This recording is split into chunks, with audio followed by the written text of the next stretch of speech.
I'm just going to start farming this page because, one, I live in this city, and two, it's a lot of interesting content, man. It's a lot of things to talk about that we really need to address here. City of Dallas discusses creation of sanctioned homeless encampments. Now, I have a lot of friends that moved from California and New York, and they tell me that, in a lot of cities in those states that the homelessness is very rampant. Like, it's just everywhere. And it's very just like evident. Like, you just know where the homeless people are going to be at. And there's like homeless encampments. If y'all know what that is like y'all see streets just full of tents and carts and stuff just down the line.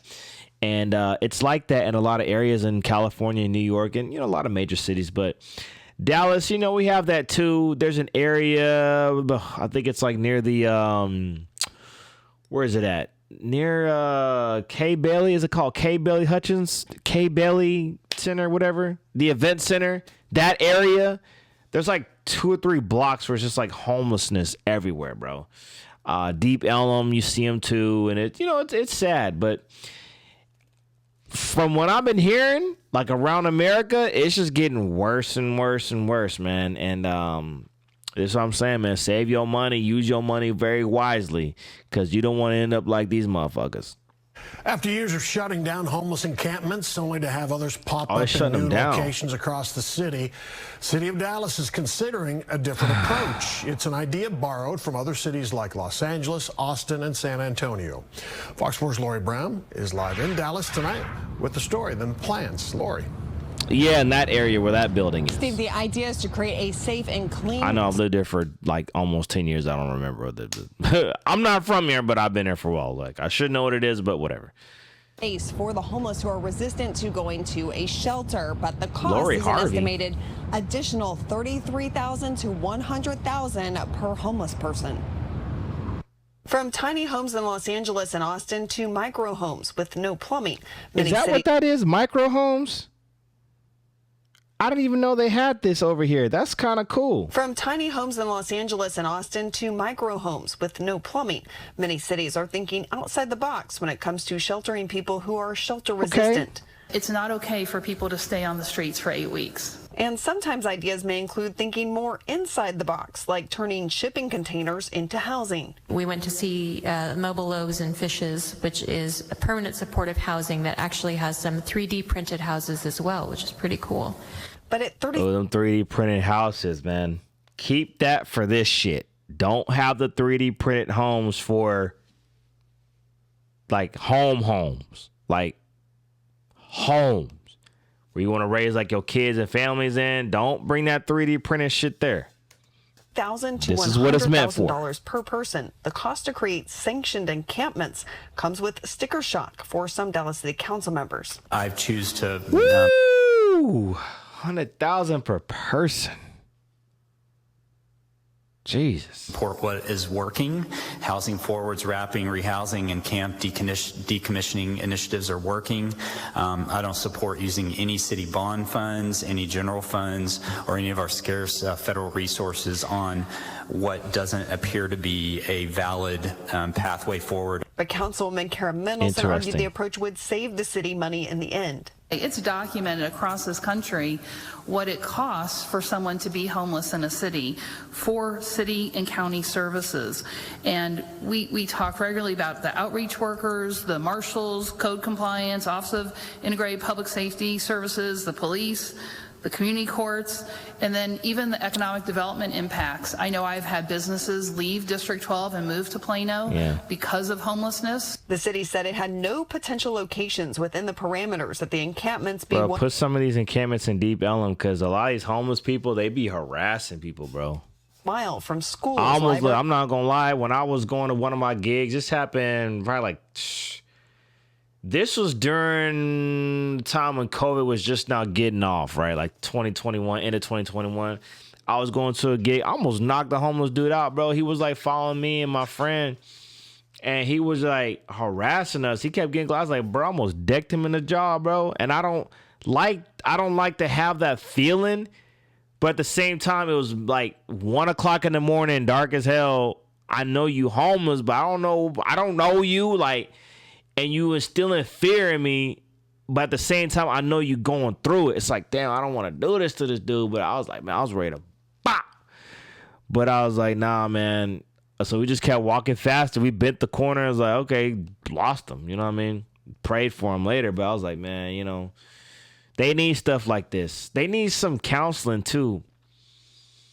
Yeah, a lot of these people are on drugs and alcohol abuse, and that's just evident.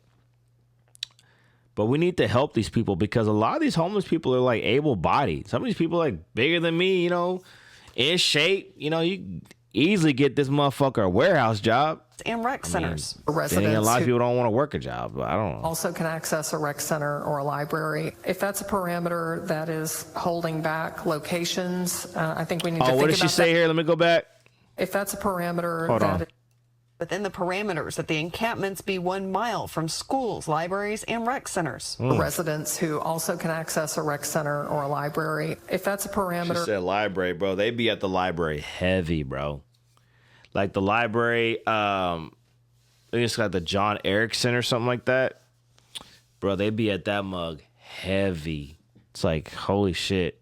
It's like, sometimes, I mean, because you know a lot of these libraries and stuff, they're like funded by your taxes and stuff, and you wonder why there's like nobody in there, but it's super nice-ish.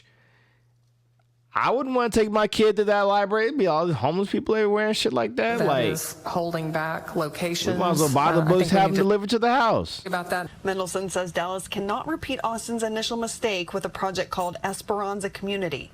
When Esperanza was founded That looks in terrible. Austin, it was a mess, and Fuck it was that. tent camping, but it also had no oversight and no structure. It was essentially a dumping ground for people. Mendelson says Dallas must create a carefully managed space for camping.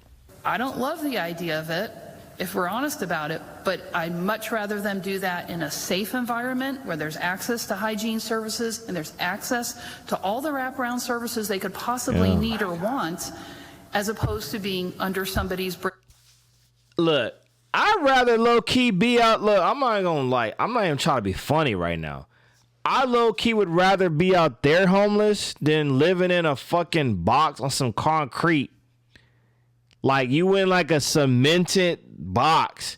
They already said it don't got no plumbing anyways. It probably, I guarantee you, I mean, if it got a fan, cool. I guarantee you don't got that. And I guarantee you it probably don't got no electricity. You probably just in there, whatever. Maybe got solar panels. I don't know. But I'd rather be out here in the nature than be up in there, bro. It's just sad, man. I feel... I'm going to pray for these people. We should pray for these people, man. You never know where you can end up. This is why you have to always watch what you're doing. Watch your money. Quit. Don't make stupid mistakes. Watch you hang around. You know, you have to always plan ahead, because I'm not trying to use these people as an example, but let's keep it real. No one wants to be homeless. No one wants to be struggling, bill to bill, like just not knowing what to do.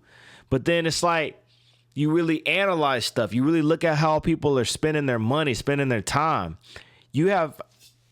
Let's keep it real, nitty gritty. A lot of you guys have friends that they have the latest Jordans. They have like the Xbox, what are we on? PS 26? I don't know what we're on. Latest PlayStation, the latest Nintendo. They're always out here having fun. But then when it comes down to like something important, hey, I need gas for work. Can you lend me $15? Bro, you literally have every video game in existence, and you're asking me for $15? Bro, I barely even have $100 in my bank account, but yet you have time to play Madden all day. You barely have a job. You know, you're doing some kind of job where you need to be focusing on getting maybe certifications to get like a higher paid job, but they don't want to do that. You know what I mean? People that just have no discernment on what the fuck the future looks like for them. They don't know. They just get one thing and they just stick in that. And they think that listen, as a grown ass man, I would feel like a bitch ass nigga if I had to ask another dude for $10. If it's $10, you don't need it. Now, I understand if it's like $1,000, like maybe something happened with your bank account and rent, that makes sense. But you out there asking, man, can I have $5, man? I need $5, $10. And you a grown-ass man. I should slap the shit out you. Anyway, you don't want to end up like this. You don't want to end up like this. Pray for people because this could be anybody. Like, I know they say that this could be anybody. It could be anybody. If you don't handle your business, that's what they need to put on there. At the end of that statement was, oh, this could be you. This could be you. Yes, it could be you if you don't handle your business. It's your boy, Kane, man. Ones and Twos podcast. This is so sad. You know what? Matter of fact, if anybody's watching this video, can you please send a link to where I can donate to this? On the words of the screen right now, hygiene services. Look, I'm down to donate hand sanitizer. I'm big on hygiene. Please let me know how I can support. Matter of fact, I'm going to go look at the video again. I bet you they have a link on here. Support, man. You never know. Somebody is homeless, man. All they need is one leg up. And they could be the next millionaire to save the world. You never know. This is why whenever you see homeless people, yeah, I made that comment about me almost knocking a homeless dude out. Yeah, it was real. I would have knocked him out. Okay, I get it. But at the end of the day, I pray for that brother. And I pray for everybody else in that situation. Because you never know what they're going through. They're humans like anybody else, which is why he could have got them hands. But at the same time, he probably just needed a leg up. You know, if I had the cash on me, I would have gave it to him. But it's like, who knows? If he had an opportunity, he could have got a leg up. And then years later, he could have been mega successful in helping out his community. You never know. You never know. So this is why you always got to be nice to everybody, man. You don't know what people are going through. You don't. God bless these people, man. Again, if y'all have a program, let me know. I'm down to help.